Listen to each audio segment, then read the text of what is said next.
అందరూ నమస్కారం. నా పేరు నరేష్. వెల్కమ్ బ్యాక్ మన యూట్యూబ్ ఛానల్. పోతే నన్ను కొంతమంది షర్మిల గారికి సపోర్ట్గా మాట్లాడమని చెప్తున్నారు.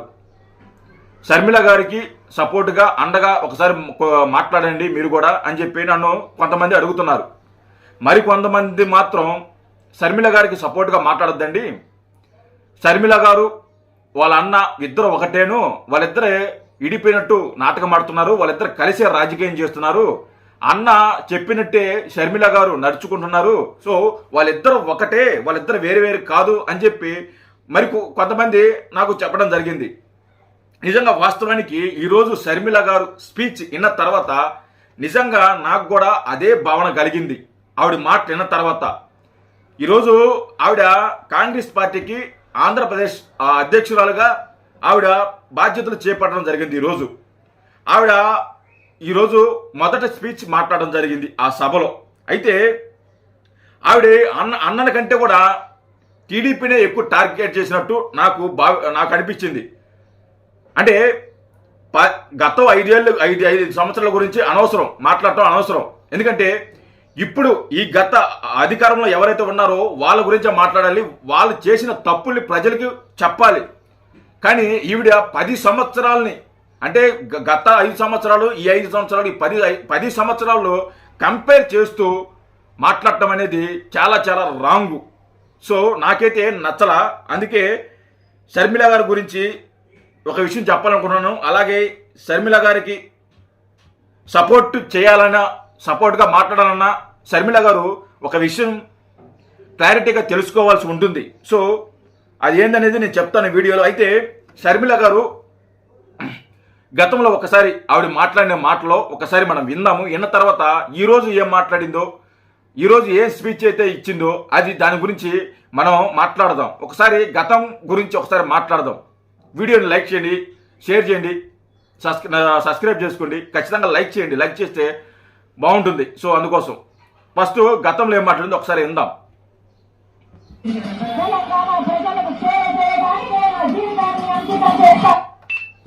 పవన్ కళ్యాణ్ గారికి ఒక అన్న ఉండేవాడు. కాంగ్రెస్ పార్టీకి వ్యతిరేకంగా ప్రజారాజ్యం పార్టీ అనే ఒక పార్టీ పెట్టాడు. చివరకు అదే కాంగ్రెస్ పార్టీకి హోల్సేల్ గా అమ్మేశాడు. జంపింగ్ జపాన్లు నాకు అవసరం లేదు. ఈ పార్టీ 119 నియోజకవర్గాలలో పోటీ చేస్తుంది. చాలా కాన్ఫిడెంట్ ఉంది. కాంగ్రెస్ పార్టీ వైఎస్ఆర్ గారికి వెన్నుపోటు కాంగ్రెస్ పార్టీ ఎన్నుకోడు పడుతుంది. ఇది అవమానిందా లేదా?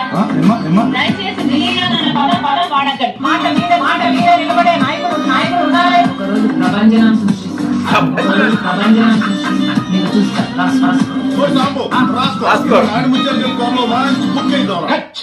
వైఎస్ఆర్ తెలంగాణ పార్టీ కాంగ్రెస్ పార్టీలో విలీనం చేస్తున్నందుకు నేను సంతోషిస్తున్నాను. ఈ నా తెలంగాణ గడ్డ మీదనే ఎరిగిన, ఇక్కడనే చదువుకున్నా, ఇక్కడనే పెళ్లి చేసుకున్నా, ఇక్కడనే ఒక కొడుకును కన్నా, ఇక్కడనే ఒక కూతుర్ని కన్నా. నా బతుకు ఇక్కడ అయినప్పుడు, నా గతం ఇక్కడ అయినప్పుడు, నా భవిష్యత్తు ఇక్కడ అయినప్పుడు ఈ గడ్డకు సేవ చేసే హక్కు, బాధ్యత రెండూ నాకున్నాయి. ఏరు దాటేదాకే ఓడమని, ఏరు దాటినాక ఓడమని. ఇది షర్మిల గారు బతుకు, ఆవిడ రాజకీయ ప్రస్తావం గతంలో. మరి ఇప్పుడేం మాట్లాడుతుందో ఒకసారి మనం విందాం. నిజంగా నాకు షర్మిల గారి మీద నమ్మకం కుదరలా. నమ్మకం ఎప్పుడు కుదరద్దు అంటే ఆవిడ మాట తీరు మార్చుకుంటే నాకు నమ్మకం కుదరద్ది. ఆవిడ మాట తీరు ఏం మార్చుకోవాలో నేను వీడియోలో చెప్తాను. షర్మిల గారు కూడా ఈ వీడియో చూపించండి, ఆవిడ కూడా చూస్తే తెలుసుకుంటుంది ఏం మాట్లాడాలి, ఏం మనం మార్చుకోవాలి, మనం ఏం మాట్లాడితే, ఎవరు చేసిన తప్పుల గురించి మాట్లాడితే ప్రజలు మనల్ని హర్షిస్తారో షర్మిల గారు కూడా తెలుసుకుంటే బాగుంటుంది. సో అందుకోసం షర్మిల గారు కూడా వీడియో చూపించండి. సరే, ఇప్పుడు ఏం మాట్లాడిందో చూద్దాం. ఆవిడ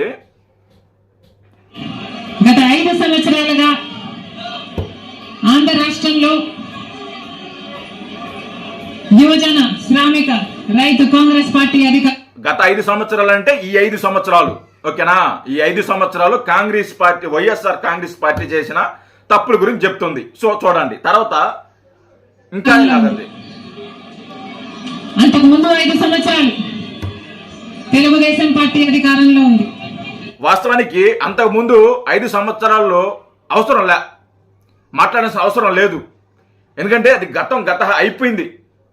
ఇప్పుడు ఆయన ఏదైతే తెలుగుదేశం గత 5 సంవత్సరాల్లో ఎన్నో మంచి పనులు చేశారు, వాటి గురించి మాట్లాడాల్సిన అవసరంలా.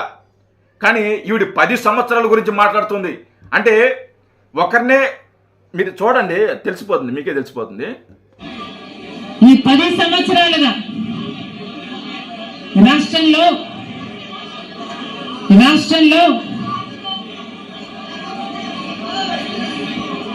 అభివృద్ధి జరిగిందా అంటే ఏమిటి సమాధానం?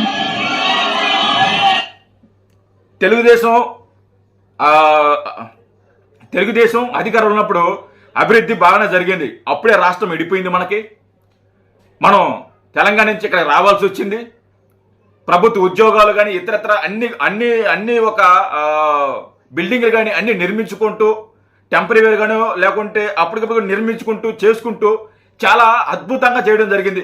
ఆనాటి ముఖ్యమంత్రి చంద్రబాబు నాయుడు గారు చాలా అద్భుతంగా చేయడం జరిగింది. ఆయనకున్న తక్కువ సమయంలో అలాంటి పరిస్థితుల్లో డబ్బు లేకుండా రాష్ట్రం విడిపోయింది. అలాంటి పరిస్థితుల్లో చాలా అద్భుతంగా చేశారు. అంతకంటే ఎవడ ఎక్కువ చేయలేడు. అలాంటి పరిస్థితుల్లో రాష్ట్రం విడిపోయిన తర్వాత ఏ ముఖ్యమంత్రి అయినా ఆయనకంటే ఎక్కువ ఎవరు చేసి ఉండరు. కానీ ఆయన చేశాడు. కానీ వాటి గురించి మాట్లాడుతుంది మళ్ళీ ఈవిడ షర్మిల. నిజానికి ఈ 5 సంవత్సరాల గురించి కాదు మాట్లాడాల్సింది.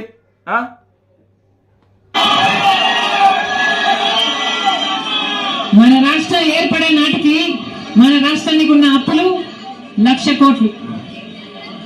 చంద్రబాబు గారు ముఖ్యమంత్రి అయిన 5 సంవత్సరాలకి ఆయన చేసిన అప్పులు 2 లక్షల కోట్లు.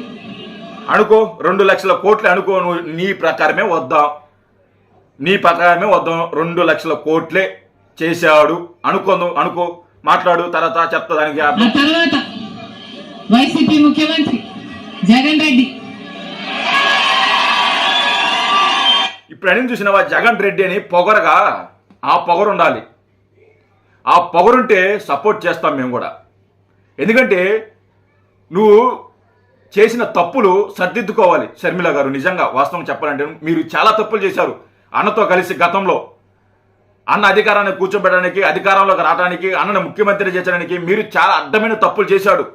ఆ తప్పులన్నీ కూడా మీరు సర్దిద్దుకొని, ఆ తప్పులు తెలుసుకొని, ఆ తప్పులు క్షమించమని ప్రజల ముందు అడిగితే అప్పుడు సపోర్ట్ చేస్తాం మీకు. అప్పుడు సపోర్ట్గా మాట్లాడతాం. జగన్ రెడ్డి గారు చేసిన అప్పులు 3 లక్షల కోట్లకు పైన. మొత్తంగా ఈరోజు అప్పులు 6.5 లక్షల కోట్లు. రాష్ట్రానికి చెందిన అప్పులు, కార్పొరేషన్లకు చెందిన లోన్లు చెల్లించాల్సినవన్నీ కలుపుకుంటే 10 లక్షల కోట్ల అప్పుల భారం ఆంధ్ర రాష్ట్రం మీద ఉంది. 10 లక్షల కోట్లు కాదు, 13 లక్షల కోట్లు.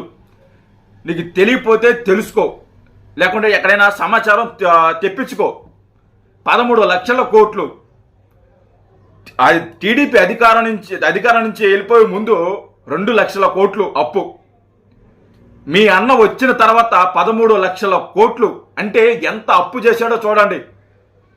దాదాపు 10 లక్షల కోట్ల పైగా అప్పు చేయడం జరిగింది. నువ్వు వాస్తవానికి నిజంగా నువ్వు మాట్లాడాల్సింది, మా అన్న అధికారంలోకి వచ్చిన తర్వాత 10 లక్షల కోట్లు అవినీతి చేశాడు, 10 లక్షల కోట్లు అప్పు తెచ్చాడు అని చెప్పి నువ్వు మాట్లాడాలి. కానీ నువ్వు మాట్లాడుతున్న 10 సంవత్సరాల నుంచి నువ్వు చేసుకొస్తున్నావంటే నీ నాటకాలు నమ్మబుద్ధి కావట్లే. నువ్వు నిజంగా నువ్వు మీ అన్న ఒకటే అంటే నమ్మబుద్ధి, వేరు అంటే నమ్మబుద్ధి కావట్లే. వాస్తవం నిజంగా క్షమించు, సారీ. 10 సంవత్సరాలలో కనీసం 10 కొత్త పెద్ద పరిశ్రమలైనా వచ్చినాయా? 10 సంవత్సరాల్లో కాదు, 5 సంవత్సరాలు. ఈ 5 సంవత్సరాల్లో ఒక్కటి కూడా రాలా. గత 5 సంవత్సరాల్లో తెలుగుదేశం అధికారంలో ఉన్నప్పుడు చాలా పరిశ్రమలు వచ్చాయి. చాలా మంది పెట్టుబడులు పెట్టడానికి సిద్ధంగా ముందుకొచ్చారు. బాగా బ్రహ్మాండంగా ఉండింది, సూపర్ ఉండింది. మీ అన్న వచ్చిన తర్వాత మీ అన్నని తీసుకొచ్చి కూర్చొని పెట్టిన తర్వాత నువ్వు ఒక్క పరిశ్రమ కూడా రాలా. ఉన్న పరిశ్రమలు కూడా బెదిరించి బ్లాక్మెయిల్ చేసి పంపించారు. నువ్వు మాట్లాడాల్సింది గతం గురించి మాట్లాడకూడదు. ఈ 5 సంవత్సరాల్లో ఒక్క పరిశ్రమ వచ్చిందా? గతంలో ఉన్న పరిశ్రమల్లో ఎందుకు ఈ జగన్ రెడ్డి తరిమేశాడు అని చెప్పి మీ అన్నని నువ్వు నిలదీయాలి షర్మిల గారు. అది మొదలేసి టీడీపీని టార్గెట్ చేస్తున్నట్టు మాట్లాడితే ఇది భావ్యం కాదు. ఇలాగా మాట్లాడితే నిజంగా మిమ్మల్ని తరిమి కొడతారు, గ్యారెంటీగా తరిమికి ఉరికిచ్చి కొడతారు. మళ్ళీ ఏ మొహం పెట్టుకొని మళ్ళీ మీరు ఓట్లాడడానికి ఈ రాష్ట్రానికి వచ్చారు మీరు సిగ్గు లేకుండా? నువ్వు మాట్లాడాల్సింది మీ అన్నని నువ్వు మీ అన్న చేసిన తప్పులు సరిదిద్దుకోండి ఫస్ట్. మీ అన్న కోసం నువ్వు చేసిన తప్పులు ఫస్ట్ ప్రజల ముందు ఒప్పుకో.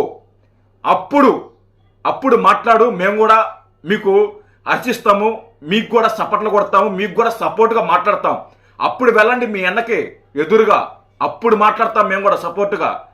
అంతేగాని గత 5 సంవత్సరాల్లో తెలుగుదేశం అధికారంలో ఉన్నప్పుడు చాలా అద్భుతాలు జరిగాయి. ఆయన రాజధాని నిర్మించాడు. మీ అన్న వచ్చిన తర్వాత రాజధాని లేకుండా చేశాడు. ముందు మీ అన్ననే మీరు మాట్లాడండి. మీ అన్నం చేసే తప్పుల గురించి మాట్లాడండి షర్మిల గారు. ఇలాగా లేఖితనంగా లేఖి మాటలో మాట్లాడడానికి రావద్దు మీడియా ముందుకి దయచేసి. జై హింద్.